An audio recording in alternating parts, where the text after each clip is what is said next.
Yesus makan ikan goreng untuk apa?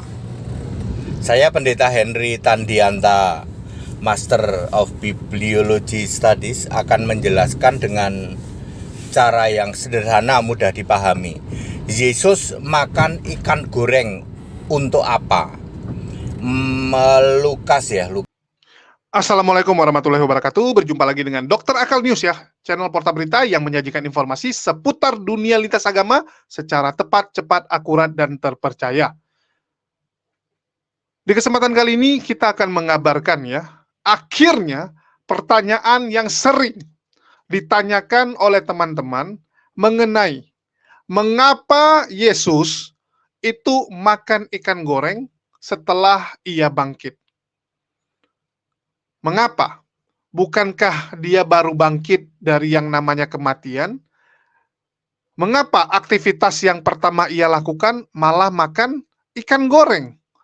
Apakah Yesus lapar setelah beberapa hari tidak makan? Atau ada jawaban lain? Kita tahu bahwa pertanyaan ini sering ditanyakan dalam diskusi lintas iman, dan sudah banyak teman-teman dari pihak sebelah yang mencoba menjawab pertanyaan tersebut. Dari jawaban yang serius, sampai jawaban lucu-lucuan, bahkan sampai jawaban ngeles, dengan mengatakan, suka-suka Tuhan. Tuhan mau makan ikan goreng, Tuhan mau salto-salto, Tuhan mau makan roti, Tuhan mau makan batu, ya terserah Tuhan. Kenapa pula kalian yang sibuk? Kenapa pula kalian yang mau menjengkali? Kalian pula yang mau ngatur Tuhan, kan begitu? Sampai jawaban seperti itu pun sudah dilontarkan oleh teman-teman, tetapi tentu saja, karena tidak berdasarkan dalil, tidak ada dasarnya, maka jawaban tersebut ditolak. Dan kali ini, pendeta very clear, yang sering menjawab pertanyaan-pertanyaan dengan clear ya, menurut dia, jawaban dialah yang paling clear, ini mencoba menjelaskan alasan mengapa Yesus makan ikan goreng setelah ia bangkit. Dan apakah jawaban pendeta HTD akan memuaskan dan sesuai dengan dalil? Mari kita saksikan dulu ya. Apakah jawaban kali ini akan berbeda? Akan membuat pertanyaan ini selesai untuk dibahas, tidak perlu lagi teman-teman tanyakan. Mari kita dengarkan jawaban dari si very clear satu ini ya. Yesus makan ikan goreng untuk apa? Saya Pendeta Henry Tandianta, Master of Bibliology Studies, akan menjelaskan dengan cara yang sederhana, mudah dipahami. Yesus makan ikan goreng untuk apa? Lukas 24 ayat 42. Yesus makan ikan goreng, Lukas 24 42. Lalu di dalam Yohanes 19, nah ini ayatnya saya kurang hafal, mungkin ayat 34 ya. Yohanes 19 ayat 34. Serdadu-serdadu itu menikam lambung Yesus, lalu keluar darah dan air. Tolong di cross check ayatnya ya. Kalau Yohanesnya Yohanes 19, mungkin ayatnya 34-an, mungkin ya 34, 35, 36 daerah situlah ya. Serdadu centurion itu menikam lambung Yesus, lalu Yesus keluar, lambungnya keluar darah dan air. Lalu Yesus dikubur 3 hari. Mestinya kalau tubuh dikubur 3 hari, mestinya mulai membusuk dong ya, dekoi atau terjadi pembusukan dong. Betul, itu kalau tubuh manusia biasa. Karena tubuh Yesus ini tidak dapat binasa, maka dalam 3 hari mestinya membusuk, justru sembuh. Lukanya justru sembuh. Yang lambung ditusuk, ditombak udah mampet. Tangan dipaku udah mampet. Lalu di dalam Yohanes 20 ayat 26, Thomas mencucukkan jarinya ke bekas luka. Ingat ke bekas luka. Bekas luka lambung dan bekas luka tangan. Lalu Thomas berkata di dalam Yohanes 20 ayat berapa ya? Ayat 28 begitu. Ya Tuhanku, ya Allahku. Jadi tubuh Yesus tidak bisa binasa, mestinya dikubur 3 hari 3 malam sesuai Matius 12 ayat 40. Ternyata bukannya membusuk tapi malah sembuh. Lalu Yesus bangkit makan ikan goreng di dalam Lukas 24 ayat 42. Pasti dia minum dong, minum juga. Lalu dari perut keluar kayak pancuran gitu, cur gitu. Ada air keluar dari perut. Ikan gorengnya keluar lagi dari perut. Apa begitu? Tidak. Ya, dalam 3 hari 3 malam dikubur, bukannya membusuk tapi malah sembuh. Ya, Mukalab sering mengolok-olok, ngapain Yesus makan ikan goreng? Setelah bangkit, Yesus makan ikan goreng di dalam Lukas 24 ayat 42 menunjukkan bahwa lukanya, lambungnya yang tadinya bolong sudah mampet. Secara umum, Yesus menampakkan diri 40 hari untuk membuktikan bahwa dia hidup. Kisah 1 ayat 3. Ya. Bapak Ibu Saudara, jadi clear?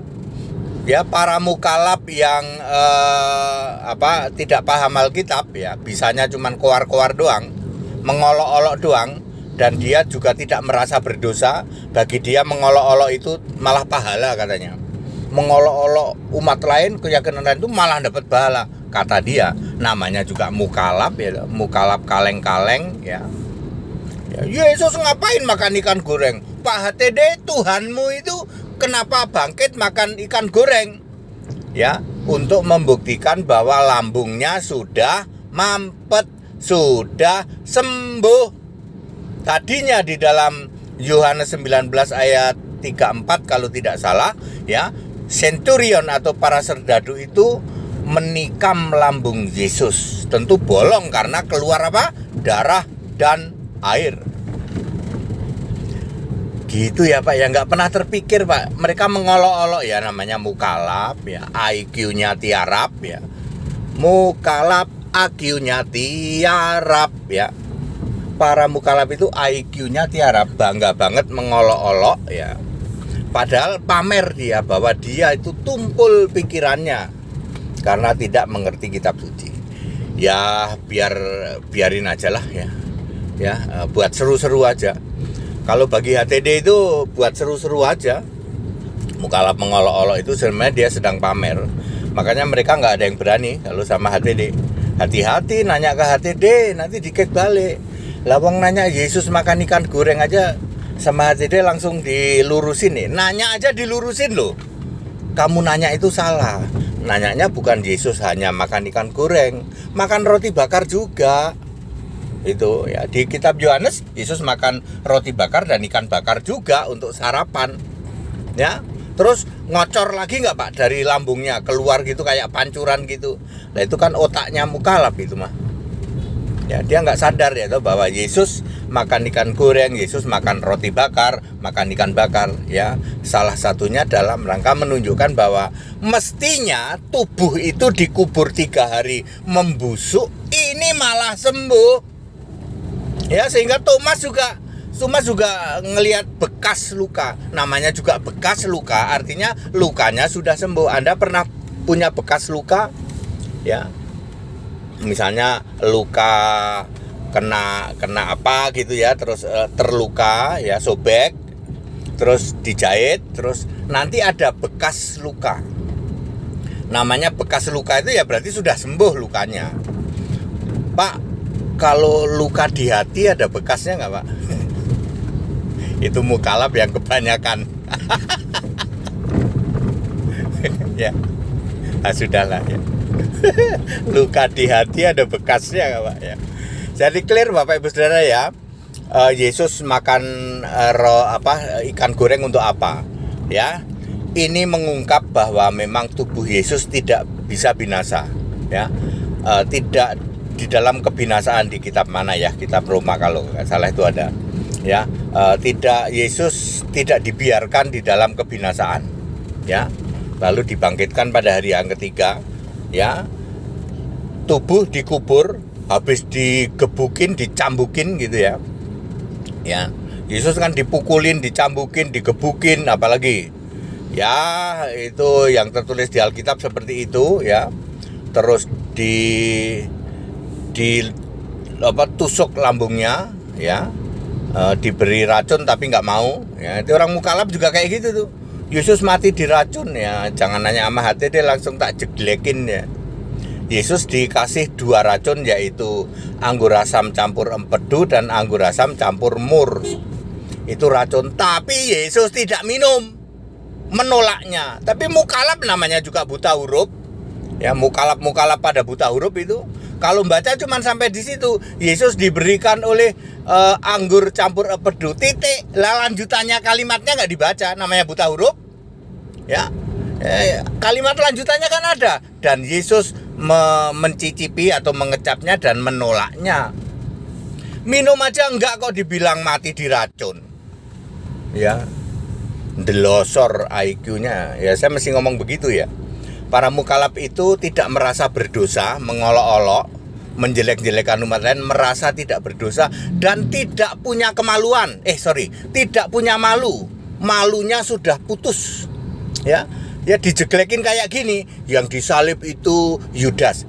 Itu Yohanes 19 ayat 38, mayat yang diturunkan mayat Yesus, bukan mayat Yudas.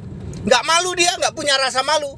Aduh, malu ya, kita kemarin menarasikan diserupakan Yudas. Padahal fakta Alkitab yang diturunkan mayat Yesus di dalam Yohanes 19 ayat 38 dan 40. Malu mestinya kalau orang normal malu. Tapi para mukalaf itu nggak punya kemaluan, you know?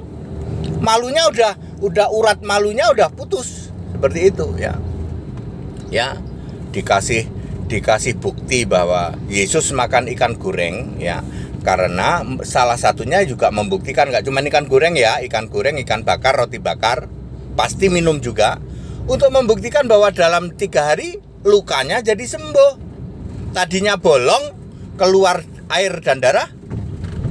Di dalam Yohanes 19 ayat berapa ya, mungkin 34, hanya dalam 3 hari mestinya membusuk, ini malah sembuh. Dikasih bukti kayak gitu, mukalaf sadar nggak? Kan nggak punya kemaluan. Teman-teman sudah dengar ya jawaban dari pendeta very clear. Dan di sini ini adalah channel Dr. Akal News ya, bukan Jadid HMC. Jadi saya nggak akan panjang lebar untuk menjelaskan dan juga meluruskan ya. Tapi teman-teman sudah dengar sendiri jawaban dari very clear, dan saya wajib menampilkan buktinya ya. Nanti jangan pula dibilang saya ngarang-ngarang atau saya yang lagi ngerekam mukanya si HTD ya, saya yang suruh dia jawab. Enggak, ini kita ambil dari medsos. Ya, jadi jangan dituduh kita yang buat atau ya kita yang menciptakan video tersebut. Video tersebut sudah bisa teman-teman akses secara bebas ya di PSHTD for Universe. Ini linknya, ini buktinya, semua clear ya. Yesus bangkit makan ikan goreng. Untuk apa? Tanda tanya ya. Dan ini dijawab oleh HTD dengan sangat jelas. Jadi jangan ada fitness bahwa ini saya yang karang-karang.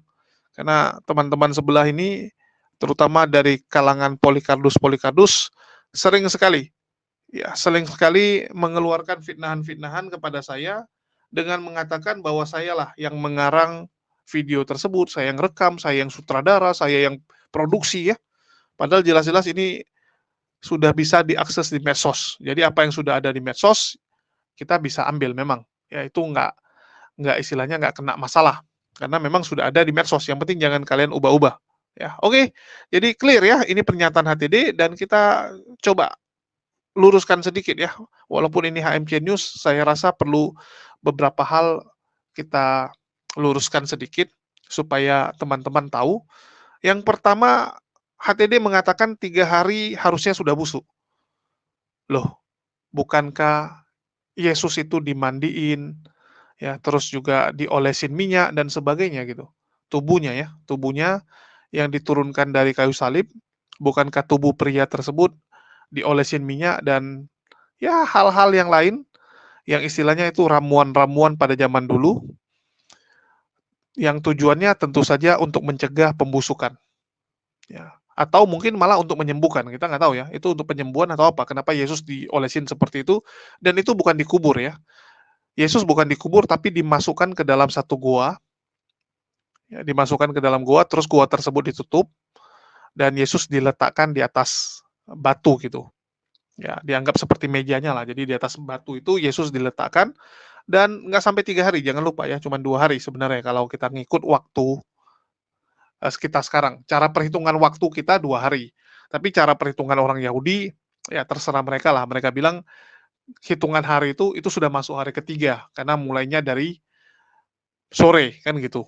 Karena lewat jam 6 sudah dihitung sebagai 1 hari. Ya terserah mereka lah. Tapi intinya kalau kita ngikut waktu jam sekarang, itu nggak lebih dari 48 jam. Yesus selesai disalib, artinya sudah meninggal, menurut teman-teman, sampai dia hilang ya, hilang dari gua tersebut, itu nggak sampai 2 kali 24 jam atau 48 jam. Bahkan mungkin di dalam sudah hidup, kita juga nggak tahu ya. Karena menurut pendeta Risuli Lubis, saat itu juga Yesus sudah bangkit sebenarnya. Nggak sampai 3 hari. Hari dia dimasukkan ke sana sudah bangkit, menurut Risuli Lubis. Nah, tapi ya sudahlah, terserah lah. Intinya nggak sampai 3 hari secara waktu perhitungan sekarang. Terus dibilang menurut si HTD, Yesus makan ikan goreng untuk menunjukkan bahwa luka lambungnya, ya, luka yang ditusuk ya dengan Longinus itu, dengan tombak Holy Spear itu sudah sembuh. Luka tersebut sudah tidak ada karena nggak mungkin lambung Anda bocor, Anda bisa makan kan gitu, pasti keluar. Anda makan dari mulut, pasti keluar dari perut kalau masih ada bocornya. Jadi tujuannya itu untuk menunjukkan bahwa lukanya sudah mampet. Menurut HTD, untuk menunjukkan lukanya sudah mampet. Ini kan agak konyol ya. Agak konyol, karena kalau kita baca di Yohanes 25 ayat 27 ya. Di sini kita baca bukan mengartikan ya. Jadi harus dibedakan, kita cuma membacakan nih.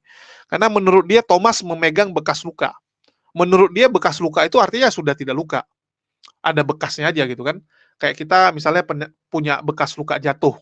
Dulu naik sepeda jatuh ada bekas luka ya. Nah, itu bekas luka maksudnya, tapi sudah tidak bolong lagi, sudah mampet. Menurut HTD yang dipegang Thomas adalah bekas luka. Padahal kalau kita baca, ya ini kita bukakan. Teman-teman bisa lihat. Ini Yohanes 20, 25, 27 ya. Maka kata murid-murid yang lain kepadanya, kami telah melihat Tuhan. Tetapi Thomas berkata kepada mereka, sebelum aku melihat bekas paku pada tangannya, dan sebelum aku mencucukkan jariku ke dalam bekas paku itu, dan mencucukkan tanganku ke dalam lambungnya, sekali-kali aku tidak akan percaya. 8 hari kemudian, murid-murid Yesus berada kembali dalam rumah itu, dan Thomas bersama-sama dengan mereka, sementara pintu-pintu terkunci. Yesus datang dan ia berdiri di tengah-tengah mereka dan berkata, damai sejahtera bagi kamu. Kemudian ia berkata kepada Thomas, taruhlah jarimu di sini dan lihatlah tanganku. Ulurkanlah tanganmu dan cucukkanlah ke dalam lambungku. Dan jangan engkau tidak percaya lagi, melainkan percayalah. Jadi ini bukan sekedar bekas luka, teman-teman. Ya, bukan sekedar bekas luka, kenapa? Karena kata yang dipakai adalah cucukkan ke dalam. Artinya dia menyucukkan darah ke dalam gitu kan. Kalian bisa cek arti mencucukkan. Ya, mencucukkan itu artinya memasukkan. Mencucukkan itu sama dengan memasukkan. Jadi jari dari si Thomas itu masuk ke dalam lambung Yesus. Artinya ada lubang. Ya, ada lubang di situ sehingga jarinya bisa masuk. Kalau bekas luka artinya cuma dipegang, lihat nih ada bekas luka kan gitu.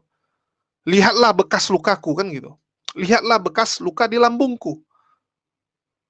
Kalau sudah mampet pasti Yesus mengatakan, lihat ini bukti kalau saya Yesus, ini bekas luka saya sudah sembuh sekarang.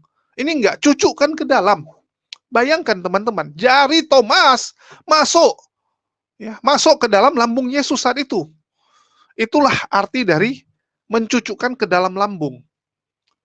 Kalau tidak percaya, ya kalian cek kepada ahli bahasa ya. Apa arti mencucukkan ke dalam? Cucukkan ke dalam artinya kan cucuk ya. Kayak kita mencucukkan ke dalam mulutmu gitu kan. Nah, ini kita bukan sembarangan ngomong, tapi memang tulisannya seperti itu. Kalau mau komplain ya komplainlah dengan KBBI dan juga komplainlah kepada LAI ya. Kenapa menerjemahkannya seperti ini? Kenapa bukan diterjemahkan memegang bekas luka? Oke? Jadi clear di sini ya bahwa lambungnya itu masih bolong. Oke, terus yang kedua, si HTD mengatakan mukalap-mukalap suka mengolok-ngolok agama lain dan itu dapat pahala. Saya nggak tahu ya, apakah ada ajaran agama yang mengajarkan untuk mengolok-ngolok agama lain terus dapat pahala? Saya juga bingung. Agama apa itu? Coba dijelaskan ya. Agama apa yang di agamanya itu mengolok-ngolok agama lain itu dapat pahala? Karena saya belum pernah temukan Pak HTD. Coba Anda jelasin ya. Itu biar jangan jadi fitness dan jadi fitnah ya. Oke, terus kita lanjut. Dia mengatakan bahwa mukalap-mukalap juga senang mengatakan Yesus mati minum racun. Padahal ya, yang menulis bahwa Yesus meminumnya bukan kita. Menurut HTD, Yesus tidak minum. Menurut HTD ya, teman-teman tadi dengar sendiri, HTD mengatakan Yesus tidak minum racun anggur asam tersebut. Yesus tidak minum menurut dia. Tetapi menurut kitab Yohanes, teman-teman bisa baca, perikopnya Yesus mati. 19:28, sesudah itu karena Yesus tahu bahwa segala sesuatu telah selesai, berkatalah ia, supaya genaplah yang ada tertulis dalam kitab suci, aku haus. Nah, ini Yesus ngomong ya, karena tinta merah, aku haus. Disitulah ada suatu bekas penuh anggur asam. Maka mereka mencucukkan. Nah, ini mencucukkan juga teman-teman. Artinya apa? Mereka mencucukkan bunga karang yang telah dicelupkan ke dalam anggur asam pada sebatang hisop. Jadi sebatang hisop ini dipakai untuk mencucuk bunga karang. Ya, bunga karang ini dicucuk, hisop itu dicucuk ke bunga karang, terus dikasih ke Yesus. Lalu mengunjukkannya ke mulut Yesus, ya, mengunjukkan, bukan dicucukkan ke mulut, tapi mengunjukkan. Artinya dituangin gitu kan, didekatkan ke mulutnya.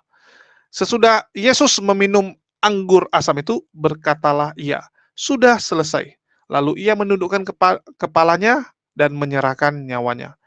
Di sini jelas ya, Yesus meminum anggur asam itu. Halo? Ini minum, Pak HTD. Anda bilang dia nggak minum. Yang benar yang mana? Apakah HTD yang benar atau Yohanes yang benar? Silakan teman-teman diskusikan ya.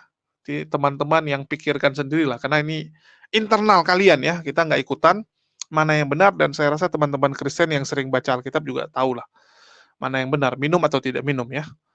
Jadi apakah jawaban HTD sudah memuaskan masalah bahwa Yesus bangkit itu untuk show off, untuk pamerkan bahwa dia sudah sembuh, dia tidak kenapa-kenapa, lambungnya bisa untuk makan? Apakah seperti itu? Silakan teman-teman yang nilai ya. Kita hanya memberitakan bahwa HTD sudah mencoba menjawab. Apakah jawaban ini memuaskan atau tidak? Silakan tulis komentar kalian, tuliskan pendapat kalian. Apakah jawaban ini sudah sesuai dan sudah memuaskan? Oke, mungkin itu aja yang bisa saya sampaikan untuk video kali ini. Kita tunggu ya jawaban-jawaban dari teman-teman di kolom komentar, dan kita tunggu juga bagaimana HTD menjawab pertanyaan-pertanyaan yang lain. Apakah very clear atau malah membuat orang makin bingung? Sekian dari saya, makasih buat semuanya. Jangan lupa subscribe dan like kalau suka, dan dislike kalau tidak suka. Makasih buat semuanya. Wassalamualaikum warahmatullahi wabarakatuh. Sampai jumpa di berita-berita kita berikutnya.